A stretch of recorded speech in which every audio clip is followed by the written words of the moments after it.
আজকের রেসিপিতে থাকছে গরুর মাংসের পাতলা ঝোল। পাতলা ঝোল মানেই হচ্ছে পাতলা ঝোল। এটা রান্নার কিন্তু একটা টেকনিক আছে। এই পাতলা ঝোল আবার যদি একটু গাঢ় প্রকৃতির হয়ে যায় সেটা খেতে আবার ভালো লাগে না। এভাবে আলু দিয়ে পাতলা ঝোল অনেকেরই পছন্দ, কিন্তু অনেকেই পারফেক্টভাবে রান্না করতে জানে না। হয়তোবা বেশি মশলা বা কিছু বেশি পড়ে গিয়ে সেটা ঘন বা গাঢ় আকার হয়ে যায়, কালার নষ্ট হয়ে যায়। তবে আজকে সব কিছু ঠিকঠাক রেখে এইভাবে একেবারে সুন্দর পাতলা ঝোলের রেসিপিটা তোমাদের সাথে শেয়ার করব। আর এই রেসিপিটা অনেকেই পছন্দ করে। তো আজকের ভিডিওটা দেখতে হলে সম্পূর্ণ ভিডিওটা দেখতে হবে। আজকের রান্নাটায় আমি দুটো নলি ব্যবহার করেছি, তবে কেউ চাইলে এটা স্কিপ করতে পারবে। তবে এই রান্নায় নলি ব্যবহার করলে যথেষ্ট মজা এবং তেলতেলে ভাব হয়। তো নলিটা প্রথমে সিদ্ধ করার জন্য আমি এখানে সামান্য কিছু মশলা দিয়ে একদম 2 থেকে আড়াই ঘন্টা পানি দিয়ে একদম চুলার লো আঁচে রেখে সিদ্ধ করে নিছি। তো যখন সিদ্ধ হয়ে গিয়েছে 80%-এর মতো, তখন আমি এর সাথে 1 কেজির মতো মাংস দিচ্ছি। এখানে আমি 1.5 চামচ দিয়ে দিচ্ছি রসুন বাটা, 1.5 চামচের মতো দিচ্ছি আদা বাটা, আর এখানে দিয়ে দিচ্ছি ভাজা জিরের গুঁড়ো, তারপর স্বাদ মতো লবণ, হলুদ গুঁড়ো 2 চামচ, মরিচ গুঁড়ো 2 চামচ, দারুচিনি এবং এলাচ দিয়ে দিচ্ছি 2টা করে।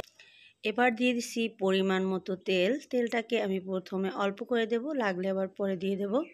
এখানে 3-4টা কাঁচামরিচ এবং বোম্বাই মরিচ দিয়ে দিচ্ছি আমি সুঘ্রাণের জন্য।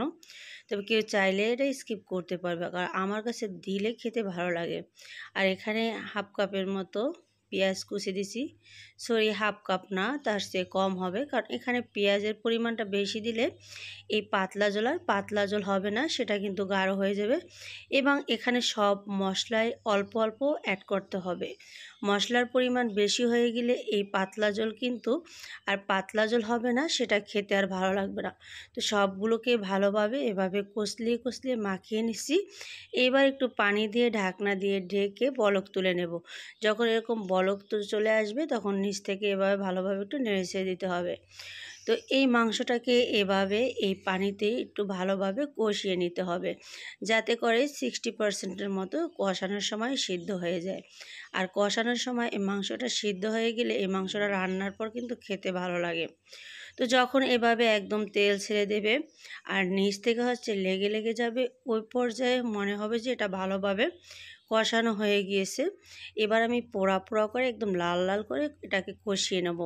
এই কষানোর কাজটা যত ভালোভাবে করবে এই রান্নাটা খেতে কিন্তু ততটাই ভালো লাগবে। তো এই কষানোর সময় একটু খেয়ে দেখবে, কোনো কিছু প্রয়োজন হলে এই পর্যায়ে দিয়ে দিতে পারবে। তো আমার কাছে মনে হচ্ছে সব কিছু ঠিক।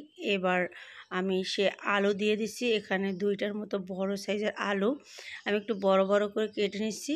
এই 1 মিনিটের মতো আলুটাকেও আমি এর সাথে কষিয়ে নেব। আর এ পর্যায়ে কিন্তু মাংসটা আমার 50%-এর মতো সিদ্ধ হয়ে গিয়েছে, আর নলিও কিন্তু অনেক ভালোভাবেই সিদ্ধ হয়েছে। এবার তো আলুটা কষানো হয়ে গিয়েছে। এবার আমি গরম পানি দিয়ে দিচ্ছি ডুবো করে। এখানে পানির পরিমাণটা বেশি করে দিতে হবে, যেহেতু আমি পাতলা ঝোল রান্না করব। আর পাতলা ঝোল রান্নার ক্ষেত্রে আলুটা যেন একদম সফটভাবে সিদ্ধ হয় এবং মাংসটাও সুন্দর মতো সিদ্ধ হয়, এতে করে খেতে বেশি ভালো লাগবে। আর এখানে আমি কিছুটা আস্ত কাঁচামরিচ দিয়ে দিচ্ছি। এটা ঝালের জন্য না, এটা সুঘ্রাণ বেরিয়ে আসবে তার জন্য। তো লাস্ট পর্যায়ে এরকম কাঁচামরিচ দিলে সেই মাংস রান্নাটা খেতে বেশি ভালো লাগে।